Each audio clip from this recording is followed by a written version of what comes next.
premièrement ne pas nuire, je suis pas sûr qu'il soit vraiment, vraiment mis en avant.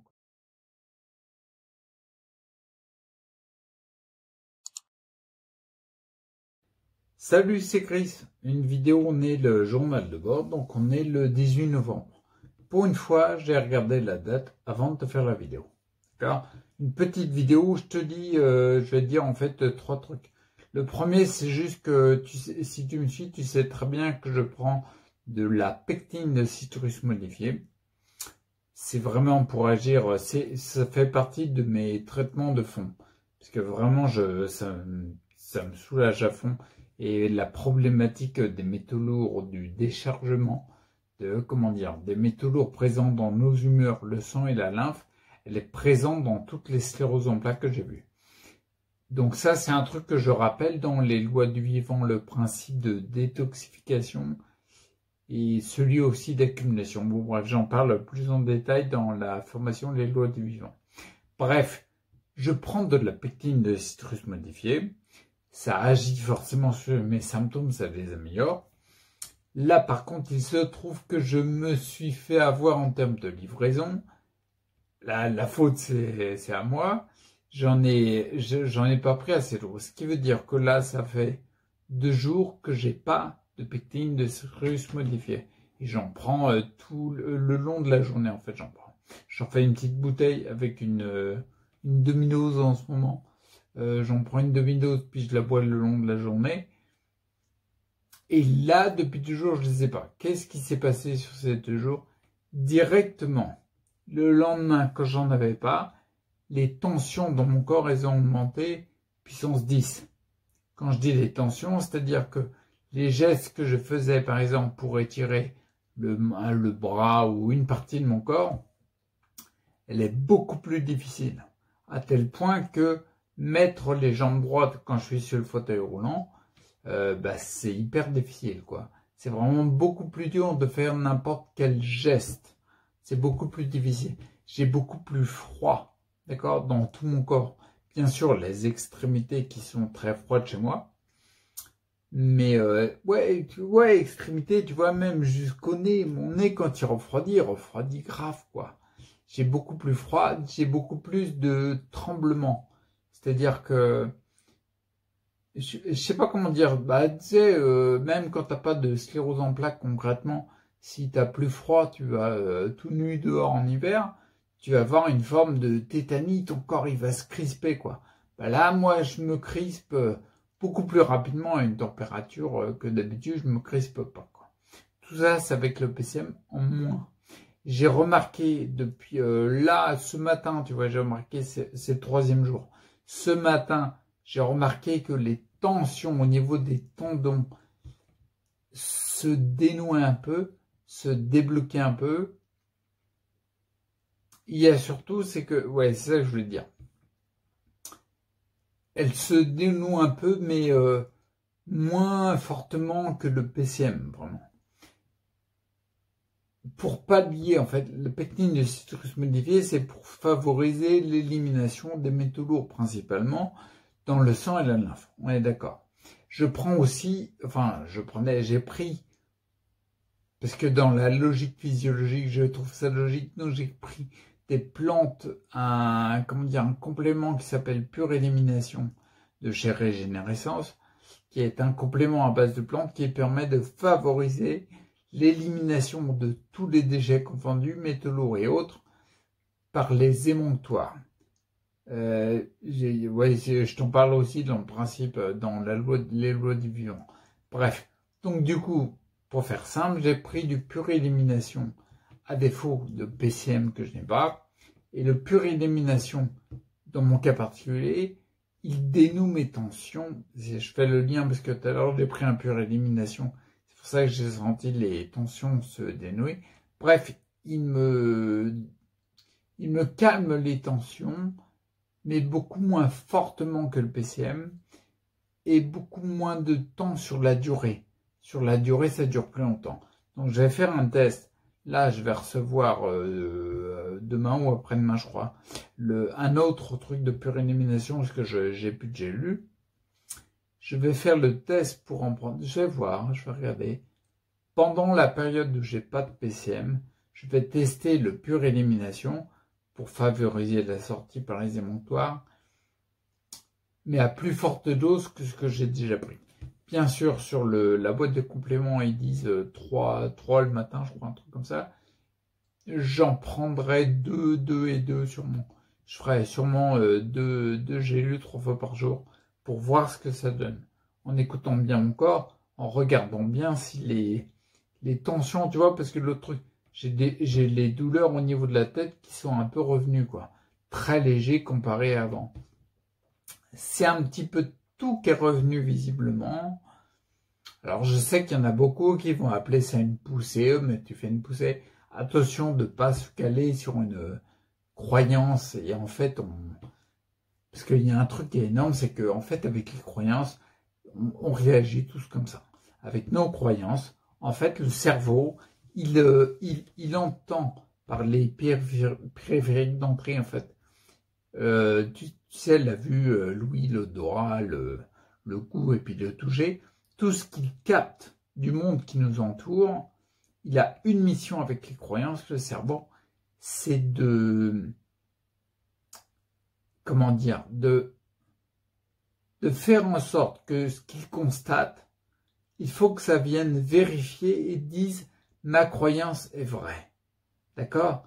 Donc ce qui veut dire que par exemple, si ta croyance c'est uniquement une poussée qu'il a le gars, tout ce que le gars va pouvoir t'expliquer, tu vas dire c'est une poussée.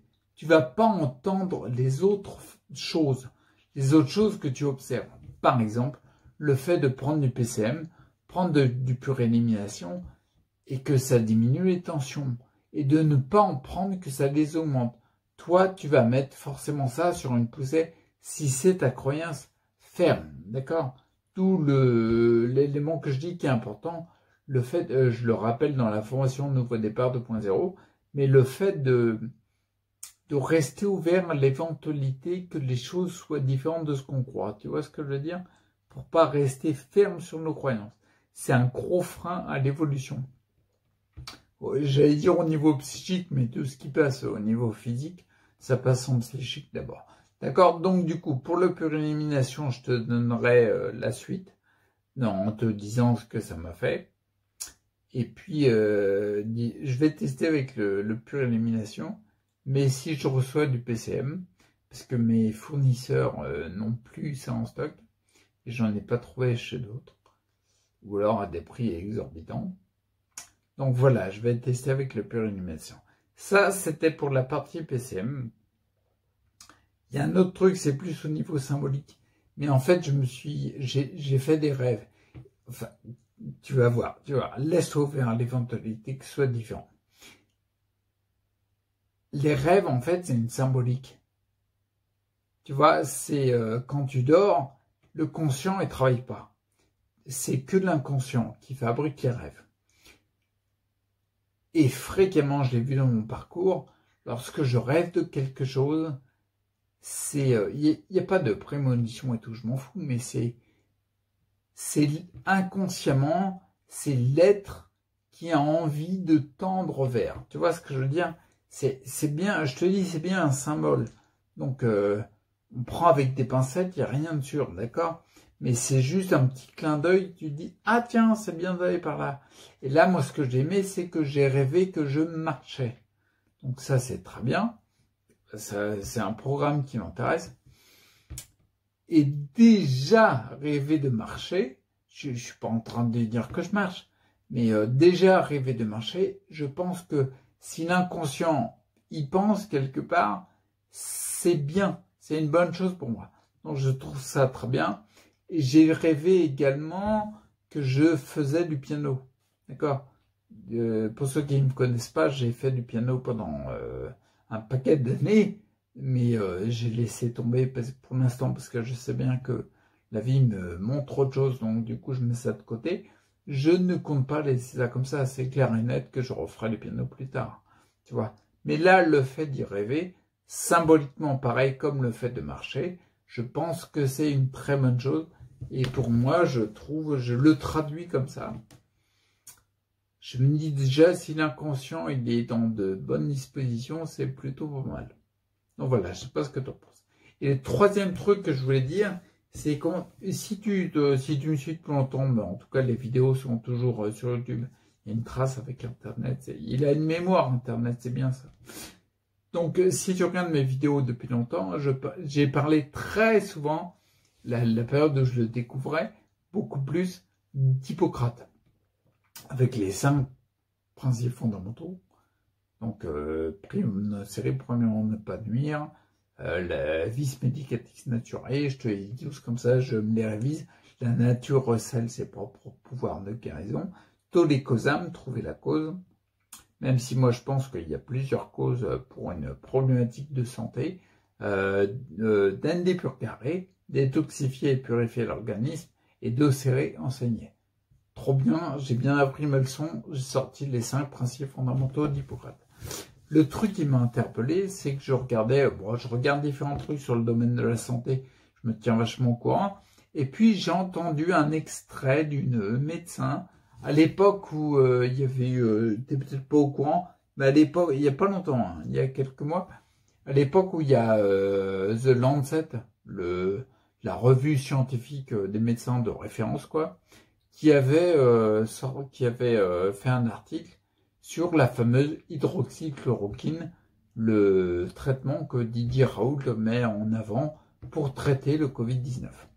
Et bref, tu connais peut-être l'histoire, mais en gros, The Lancet, il a publié une étude qui montrait que l'hydroxychloroquine, c'était dangereux.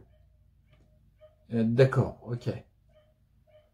2 jours après, il est revenu sur ce qu'il a dit. Par contre, le mal a été fait. La primauté de l'information était déjà en place. À tel point que lorsque le Lancet il a sorti l'étude sur l'hydroxychloroquine en disant que ça faisait des dégâts et que c'était dangereux, il y a plein de médecins dans le monde, je te parle, qui ont arrêté de prescrire ça. Et on le voit sur les courbes, il y a eu des pics de mortalité pile quelques jours après cette annonce. D'accord? Comme quoi, une annonce dans un journal important, ça peut être très, très délétère. Bref, tout ça pour te dire, à l'époque où il y a cette fameuse étude qui est ressortie, cet article de Lancet qui est sorti, j'aurais tendance à envie de dire comme par hasard. Là, c'est mon petit côté taquin. Et comme par hasard, il y a eu beaucoup de médecins en France qui sont arrivés sur les plateaux télé. D'accord? Pour dire, bah non à l'hydroxychloroquine. Et c'est la première fois, je repique avec ce que je te disais, c'est la première fois que j'ai entendu un médecin dire primum non nocere. Premièrement, ne pas dire. J'ai jamais, alors je suis peut-être pas tombé sur les bons médecins, mais j'ai jamais entendu quelqu'un dire que un élément important, c'était de ne pas être nuisible. Comment il s'appelle déjà? Oh, j'ai plus son nom. Bon, je vais pas la balancer, mais ah non, si, je m'en fous. Comment c'est? Stéphanie, non? Stéphanie Lacombe. Oh, je sais, j'ai plus le nom. Bref, bon, elle était au bureau. Alors, je vais te dire comment c'est passé. Parce que pour moi, le primum non nocere, tu vois, le premièrement ne pas nuire, il n'a pas été bien utilisé, à mon avis, tu vois. Et j'ai une petite tendance à dire, c'est que peut-être elle n'est pas nuisible, elle cherche à ne pas être nuisible, quand ça l'arrange quelque part. Parce qu'elle est arrivée sur un plateau de télé, donc il y a un mec qui lui avait dit, faut dire que l'hydroxychloroquine, c'est pour éco. Donc elle est arrivée, elle l'a dit en tant que médecin, tu vois. Elle est arrivée, puis elle a dit, bon, bah, nous, tu vois, enfin, tue-toi pas, tu vois, c'est tenir. Elle dit, bah, nous, en fait, on a un adage. J'imagine que dire qu'on a un adage, ça fait genre intelligent, mais c'est pas un adage, c'est un principe d'Hippocrate. C'est un peu plus qu'un adage. Bon, bref, elle dit, on a un adage, nous, c'est primum non nocere. Premièrement, ne pas nuire. Donc, elle avait dit son truc. Elle dit, donc, du coup, tu sais, elle prend le micro. Il marche, là. Ouais, elle prend le micro, puis elle dit, bon, bah, l'hydroxychloroquine, c'est pourri, quoi. Bon, elle l'a pas dit comme ça. Mais c'est ce qu'elle voulait mettre en avant. Alors moi, le premier truc, c'est pour ça que je te dis qu'à mon avis, c'est mal utilisé. Le premier truc qui m'est venu à l'esprit, bah, c'est que ça lui vient pas à l'esprit de ne pas être nuisible quand elle prescrit des statines, par exemple. Là, pour moi, il y a une forme d'incohérence. Et encore, je ne sais pas tout ce qui est prescrit. Je ne sais pas si elle le prescrit.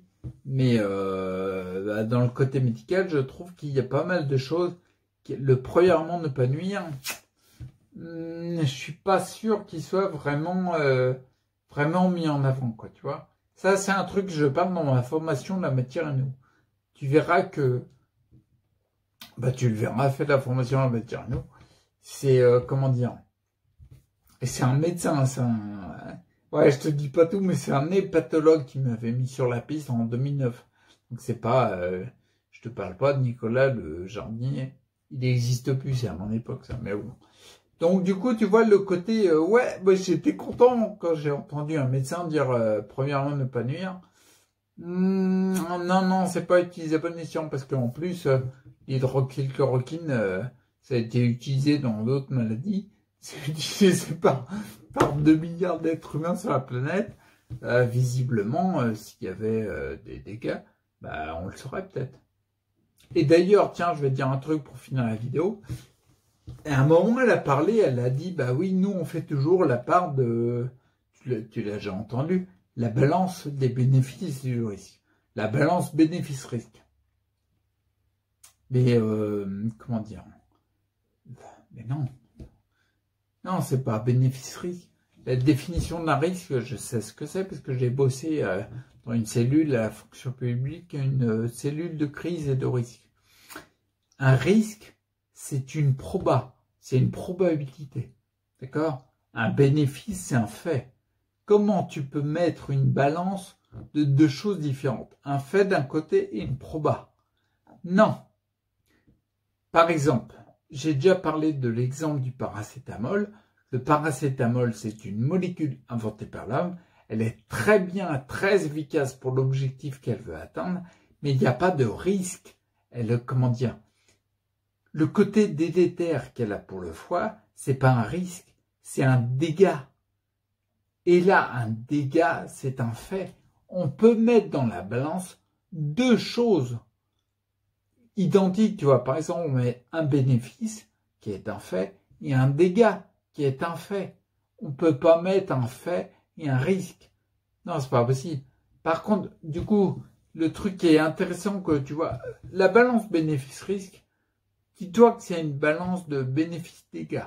Et tu verras que, inconsciemment, tu verras les choses différemment. Parce que quand tu entends, inconsciemment, quand tu entends bénéfice-risque, tu te dis, il y a des bénéfices, au pire, c'est un risque. Je risque quelque chose. Non. Quand tu mets la balance bénéfice-dégâts, il y a des bénéfices d'un côté, il y a des dégâts de l'autre. Là, c'est différent. D'accord? Parce que si tu vois les choses comme un risque, tu prends le risque. Si tu sais qu'il y a des dégâts, tu n'as peut-être pas envie de prendre les dégâts, tu vois. Tu as peut-être envie de rester dans ta situation ou de faire autrement pour tenter d'autres bénéfices. Tu vois le truc?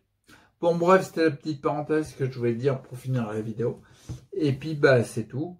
Donc, si j'ai d'autres infos par toutes les interviews que je regarde dans le domaine de la santé, eh ben, je te tiens au courant. D'ici là, prends soin de toi, reste acteur pour ta santé, et si tu veux rester acteur, n'hésite pas à faire un tour sur les formations disponibles sur le site Ensemble Direction en Santé. Ok? À plus.